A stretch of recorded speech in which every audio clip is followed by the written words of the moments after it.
My ex-fiancé destroyed my self-worth after he left me for a woman who seems to be a younger, smarter, prettier and better version of myself. Hi guys. I know it's probably hard to believe given how nauseatingly pathetic I sound right now, but before this happened, I really felt like a confident and content human being. Almost all of my current friends are mutual friends with my ex-fiancé, so I don't want to embroil them in this drama, or compel anyone to choose sides or feel uncomfortable. So I guess I'm trying to turn to this community for solace and guidance because I've read a great deal of mature and grounded advice here. I hope this sounds somewhat coherent as I've currently locked myself in a conference room and shut the blinds so no one can see me cry as I type this. I was with my ex-fiancé for 7 years. He is the only romantic partner I've ever truly loved. I was completely head over heels in love with him. Even now, after all this, I still feel that way about him. He is charming, goofy, kind, quick-witted, interesting, ambitious and gorgeous. We got engaged 2 years ago, but we're not in a rush to get married. About a year ago, we began to seriously contemplate trying for a baby. We had lived together happily for 6 years. We had done all the traveling and partying we wanted to in our 20s, and we were excited to start our family. Over the next 6 months he was much busier than normal, but I didn't think anything was wrong. I did my best to alleviate any extra stress he had, though I was experiencing some extra pressure at work too by taking over all the housework and errands, helping him organize and pack for trips, and just being understanding when he would work very late, or need to leave for a week or two. We didn't spend as much time together during that period, and I missed him a lot, but I thought we were still happy. When the 6 months were over, our schedules reverted back to normal. I felt relieved until I started to notice him becoming more distant despite that fact that we finally had more time together. He started going on his phone more frequently when we were together and seemed to be more protective of his phone. I'm not generally a jealous person, and I trusted him completely, so I didn't think much of it. Then one day, after another month had passed, I brought up the topic of trying for a baby as we'd discussed.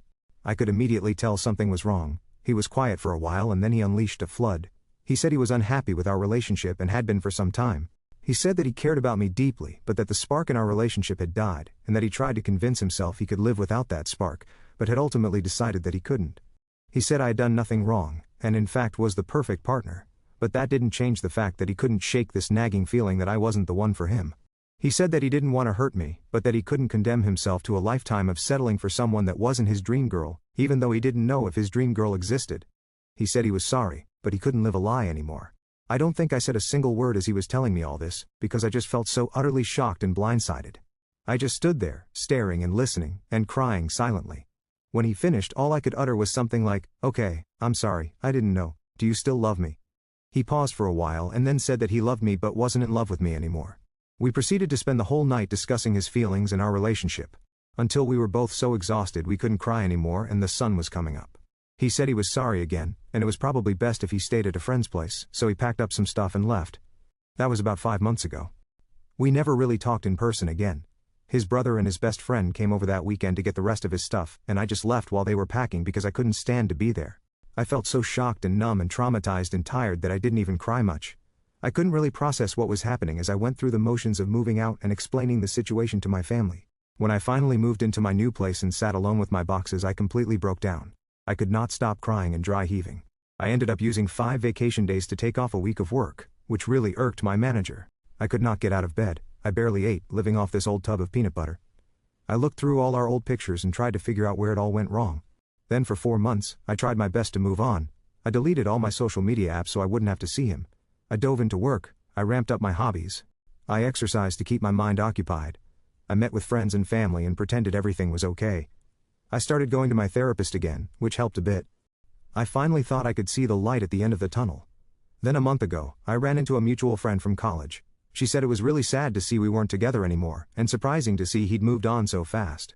I told her I wasn't keeping up with him anymore, but that I was doing okay.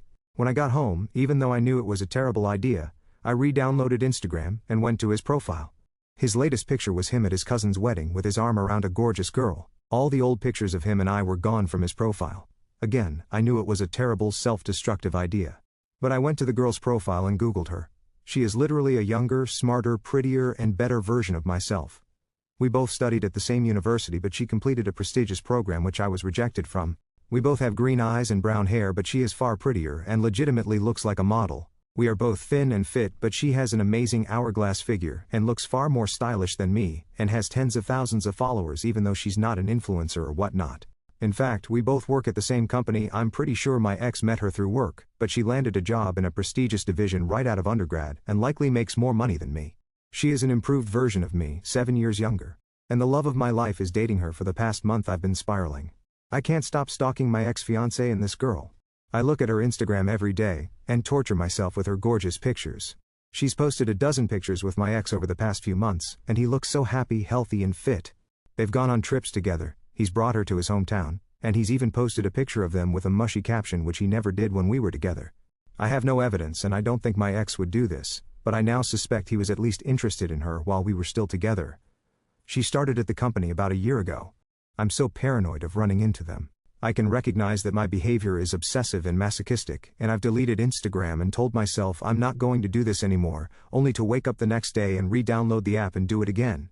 My therapist has been trying to help, but I just cannot move past this. I'm stuck in this mental loop of self-loathing and self-pity, this crazy mix of extreme sadness and latent anger.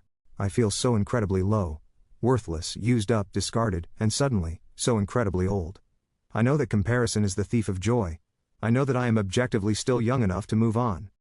I know that social media is a highlight reel, and their relationship may not be perfect. I know that this girl has done nothing wrong to me. I know that my ex deserves to find his dream girl.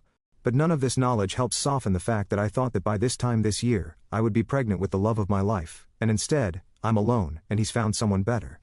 Please, if you've ever experienced something similar, share your words of wisdom, or commiserate with me. I don't know, I just feel so worthless and alone. Update.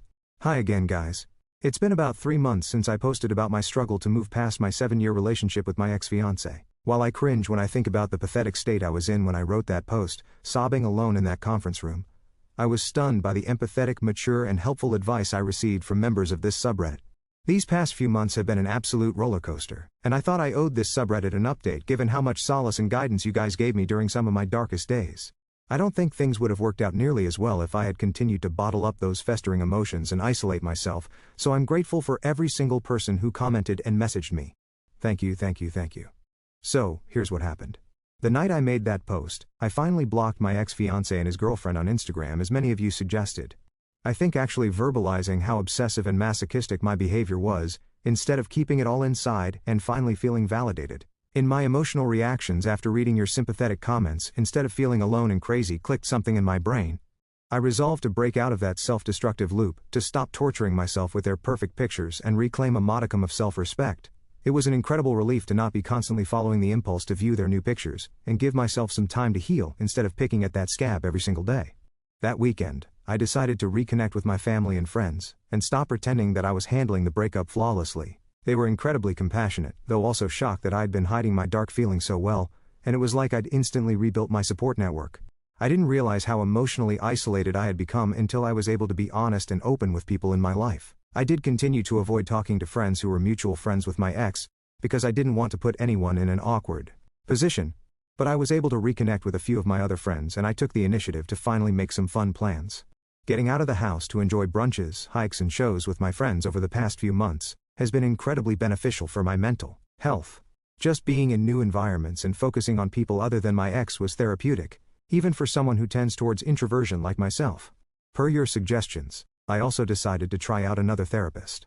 I did find my original therapist somewhat helpful, but I also felt like he was not able to relate to some of the nuances in my issues, given that he was in his late 50s, so we had a bit of a generational gap. My new therapist is incredibly compatible with me, and instantly understood the intricacies of my problems. She has helped considerably with addressing the roots of my insecurities and was able to validate and analyze my feelings in a much more intimate way. If you are struggling to find therapy useful, I highly recommend shopping around a bit for a more compatible therapist. Therapy is certainly not one size fits all. Another popular suggestion from you guys was finding a job at another company, away from my ex-fiancé and his girlfriend. I didn't think that would be possible since the job market in my field is not great at the moment, but I began actively searching for other positions. I brushed up my resume, filled out a couple applications, and even surprisingly secured an interview. Then out of the blue, someone above me in my division quit to join a competitor. The senior managers were quite eager to fill his role quickly, so they decided to go with an internal hire. And after 5 or 6 rounds of interviews, God, I absolutely dread interviews, I got the job. I'm so grateful for this promotion. Not only is the salary substantially better, but the hours are actually more consistent as well. It's crazy, I feel like the momentum of my life has shifted so quickly. And I finally have an office. It's tiny, but I really enjoy it.